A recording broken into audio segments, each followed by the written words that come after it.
Euh, donc, bonjour. Je pense que vous avez vu aujourd'hui, tout comme moi, cette histoire de loge maçonnique. Je pense qu'il y a vraiment matière à débat sur ce sujet. Et je pense que il faut s'interroger sur les corrélations qui peuvent exister entre l'appartenance de la classe politique à la loge maçonnique et son influence sur l'État. Je pense que cette question mérite d'être posée. Je pense que chacun de nous, en ce qui le concerne, mérite d'avoir des éclaircissements.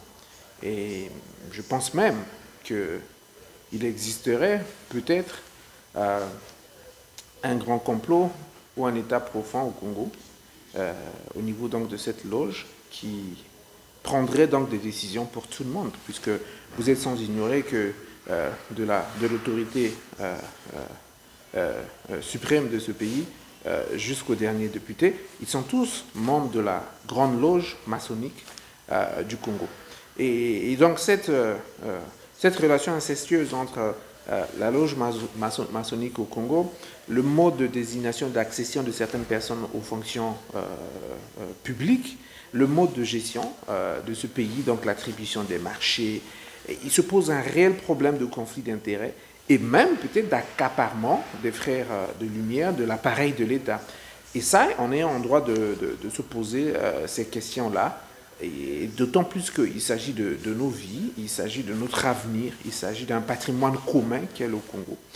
Et donc je pense que dans les jours qui suivent, les semaines qui suivent, nous allons voir sur certaines plateformes comment essayer de grappiller un peu des éléments ci et là, et essayer d'analyser de manière scientifique, de manière sérieuse, quel est donc l'impact ou encore le danger que court le Congo, l'État congolais, avec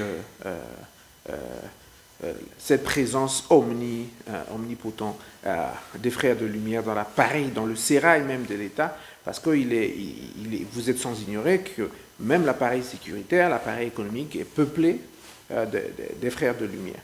Et donc il faut voir quelle est leur responsabilité. Est-ce que l'État n'est pas pris au piège? Est-ce qu'il n'y existerait pas un complot contre le peuple congolais de la part de nos frères de lumière?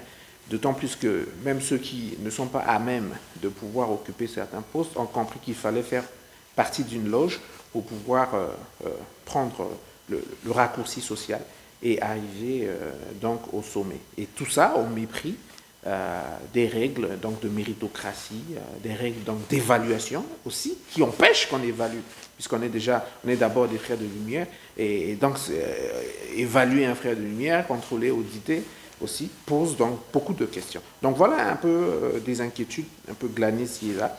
Et donc je vous promets, avec l'aide de quelques personnes de bonne volonté qui seront disponibles à nous fournir des éléments, nous pourrons, dans les jours à venir, d'en discuter et argumenter sur ce thème.